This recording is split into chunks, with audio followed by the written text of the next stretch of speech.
Good afternoon, Trinidad and Tobago. C News is live at noon. I'm Karen Cozier-Phillip.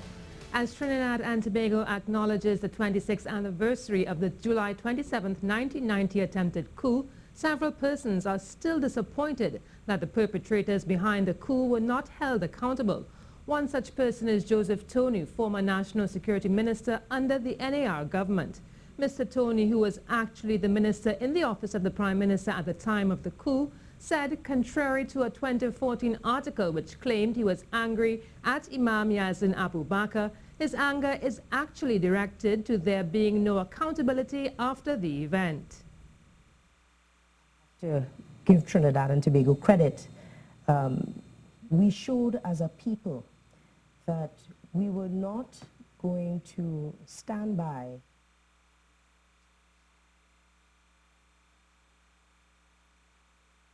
He added that he believes the country to this day still has not fully recovered from the experience, highlighting one such indicator is the high crime rate. And the daughter of veteran broadcaster Jones P. Madeira, Laura Lee Madeira, has been reflecting with us the experiences of what it was like to be a teenager at the time, watching her father being held hostage. She'd only left him an hour earlier. But out of all the negatives, she's hoping the population can learn from what took place and be more vigilant. And we want to hear from you. What do you remember most about the days of the insurrection? And has it changed your life in any way? We asked the question on Facebook, and here's what some of you had to say. Kathy Haynes said, "It was the weekend of my big cousin's wedding. Never forgot the fear that surrounded the atmosphere." Rafiq Issa wrote, "My cousin was among the hostages held in TNT. We kept praying for his safety and the others, knowing fully well it could all end in a very different scenario. Thankfully, that didn't play out." And Christy Sampat said, "Had no electricity for a few days, forced to read books and play board games. Didn't quite understand the severity of the situation. Was quite excited to go into Port of Spain after to see the destruction again, not understanding exactly what had happened." And you can share your views and experience with us on our Facebook page and Twitter pages at C News Live.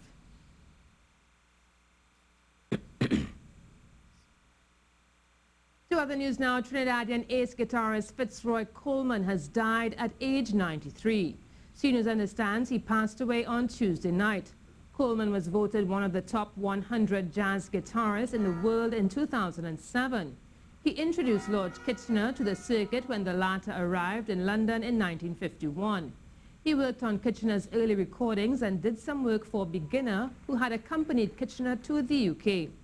Coleman continued to amaze audiences until his retirement from the British scene in 1975.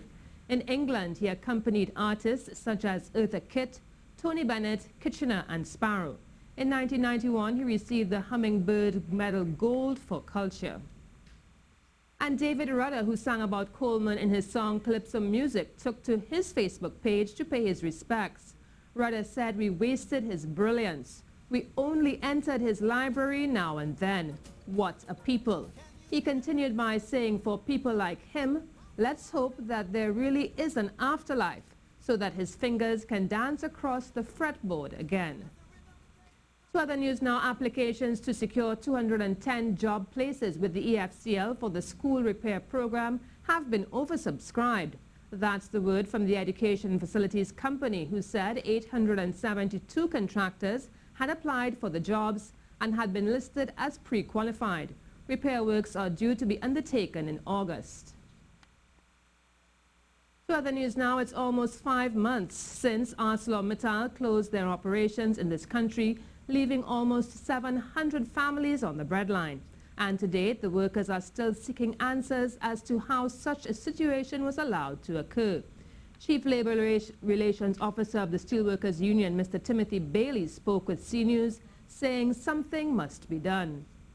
644 workers, and by extension the 2,000 workers, when you take into consideration who have been affected, those some Tube City, those some Centurion and the other contracted workers, are still on the breadline. The job absorption, the market is not a hiring market. People are faced with challenges. To date, nothing really has happened. What the union wants, he says, is for government intervention to take place by means of changes to the legislation. Benefit Act and maybe the Companies Act, we believe that that must be amended. We see a lot of talk is being talked, but nothing is being done. This is not the first time that approaches have been made for legislation to be changed. We are saying that no multinational or no company should be afforded the opportunity to abuse the citizens of Trinidad and Tobago in the way these workers have been abused. Mr. Bailey says workers have since resorted to odd jobs to make ends meet, which he says with their level of skill should not be their fate. Well, the United National Congress could possibly have a new home. According to one newspaper report, Chairman David Lee has revealed the political party has found a spot for the new party headquarters. Mr. Lee said the building is located close to Rienzi Complex in Couva, where the UNC had settled for the past 27 years. The party was asked to leave their spiritual home by the end of July by the All Trinidad Sugar Workers Trade Union following the recent breakdown in negotiations. So a bit of crime news. Police are investigating a robbery at Burger King La Romaine. Reports say at about 7:30 last night, 3 men entered and announced a holdup. One of the men holding a firearm proceeded to rob the establishment of the day's sales and customers of their valuables. Quick work by San Fernando Police and Southern Division Task Force resulted in the arrest of 1 man. He is to be placed on an identification parade later today. And police officers are seeking the assistance of members of the public in identifying the body of a man which was found in a pickup truck in Reed Lane, Arima. Officers on patrol in the area were informed that a van was seen parked on the old Ibrahim compound. At about 12:45 p.m., the body discovered had several stab wounds. The man is of mixed descent and brown in complexion. And here's a look at what's taking place in the region. Officials in Guyana say 9 Venezuelan men and 5 women who were detained after illegally entering their country over the northwest border with Venezuela will be sent back home. Police Chief Silal Prasad says he was very sympathetic, but Guyana's government would have to change policy to allow the Venezuelans to remain on humanitarian grounds. The 14 Venezuelans said they had come in search of food. The Haitian Parliament is to meet in another attempt to decide on the fate of interim President Jocelyn Privé, whose term in office expired 1 month ago. Mr. Privé came into office under the so-called February 5th agreement that was brokered after then-President Michel Morelli left office without a successor being elected. Under the terms of the agreement, Parliament had to elect an interim president for a term of 120 days and confirm a consensus prime minister. The second round of election did not take place in May as was expected and is now most likely to be held on October 9th. Prime Minister of Dominica, Roosevelt Skerrit, has presented a $758 million EC dollar budget outlining new benefits for senior citizens as well as increasing the value-added tax registration threshold for businesses and outlining measures to amend the manner in which income tax incentives and new hotel rooms are calculated. Mr. Skerrit yesterday told legislators total revenues for the year are estimated at $718.9 million EC, while total expenditure inclusive of debt amortization is projected at $758 million EC. In Jamaica, 3 Chinese visitors have been slapped with charges under the Criminal Justice Act. The men were taken into custody on Wednesday. Electronic devices suspected to be card readers, card writers, skimmers and other paraphernalia used in identity theft were seized. And now we have sport with Ian Wason. Ian, good afternoon. Tell us what's going on in the world of sport today. Well, it's all good news for Knight Riders fans. The Trinidad and Tobago Knight Riders literally grabbed a victory from the jaws of defeat as they defeated the St. Lucia Zooks at the Darren Sammy Cricket Ground last evening, all thanks to a 35-ball-73 from Umar Akmal. Having won the toss, the TKR sent the home team into bat, and the Zooks openers, Johnson Charles and Andre Fletcher, opened with 58 in their first 7 overs. After they were out, the Zooks struggled to regain the flow of the innings until Darren Sammy came in and smashed 37 not out from just 18 balls. In reply, the Knight Riders reached 168 for 7 in their 19 overs. Akmal top scored with 73 and Anton Devcic scored 25 batting at number 7. The Knight Riders are now third in the CPL table with 8 points, the same as Zooks. All teams travel to Miami to wrap up the group stage. Jagdeo Sicharan, the winning race car driver on Sunday in Wallerfield, spoke with the media about the incident. He said incidents like this is nothing new, but work has to be done to ensure the safety of not just patrons, but also drivers. Accident like this happens, but my suggestion for that hairpin corner, I think they should move that stand further back and some assistance from the ministry. There's a lot of barriers all over in Trinidad I see while I drive around, packed up. And I think if they help us with that, we can do a safer, better track outside here. Mr. Sicharan said the stand itself should be repositioned. As for the barriers, he suggested concrete be used. Particular way that a driver could, if he runs off, God forbid, that it could hit and slide off. Former Sri Lanka off-spinner Muttiah Muralitharan has become the first player from his country to be voted into the ICC Hall of Fame. He will be formally inducted later this year, along with the late England fast bowler George Lohmann, the late Australia opener Arthur Morris, and former Australian women captain Karen Walton. Muralitharan is the leading wicket taker in both tests and ODIs, and one of only 2 players to tally over 1,000 wickets in international cricket in a career that spanned 19 years from 1992 to 2011.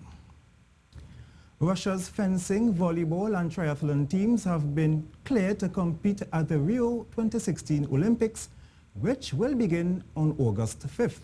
Governing bodies made the ruling following the damning World Anti-Doping Agency report into the state-sponsored doping in the country. There have been 108 Russians banned from competing, including 67 out of 68 from the athletics team. There are 16 Russian fencers due to compete in Brazil and 6 triathletes.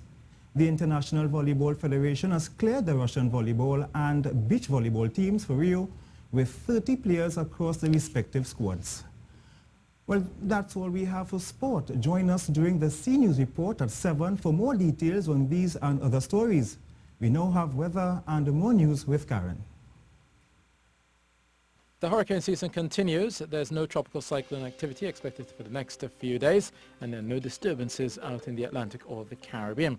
But do remember to be prepared as we head towards the peak of the season in September. Meanwhile, right now, there's still some moisture hanging around, so there's possibility of an afternoon shower across the Gulf of Paria, with possibility of a rumble being heard in western areas. Other than that, eastern Trinidad and much of Tobago should be under hazy sunshine. It will feel hot at 34 degrees Celsius in Trinidad, 32 degrees Celsius in Tobago, with a warm night ahead.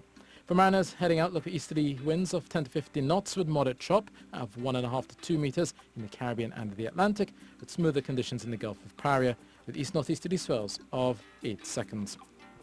That's the latest weather, and I am meteorologist Ian Wallace. You're watching C News Live at noon. In some international developments, former U.S. President Bill Clinton has set out the case why his wife and best friend Hillary should lead the nation. He told the Democratic Convention in Philadelphia that she was the best change maker he's ever known. In a very personal speech, he spoke warmly about how they met and her dedication to public service. Hours earlier, his wife became the first woman to be officially nominated for president by any major U.S. party. Mrs. Clinton ended the night with a video message saying, "I can't believe we just put the biggest crack in that glass ceiling yet." As Trinidad and Tobago acknowledges the 26th anniversary of the July 27, 1990 attempted coup, several persons are still disappointed that the perpetrators behind the coup were not held accountable. One such person is Joseph Tony, former National Security Minister under the NAR government. Mr. Tony, who was actually the minister in the office of the Prime Minister at the time of the coup, said contrary to a 2014 article which claimed he was angry at Imam Yazin Abu Bakr, His anger is actually directed to there being no accountability after the event. I am not angry with Abu Bakr. I was angry at the sense that there was no enforcement by the Commission of Inquiry and by the state to get him to come and say what he has to say and why he did what he did to Trinidad and Tobago. C News, powered by our team of journalists and producers across the Republic and the region, on television, radio and online. C News, your country, our job.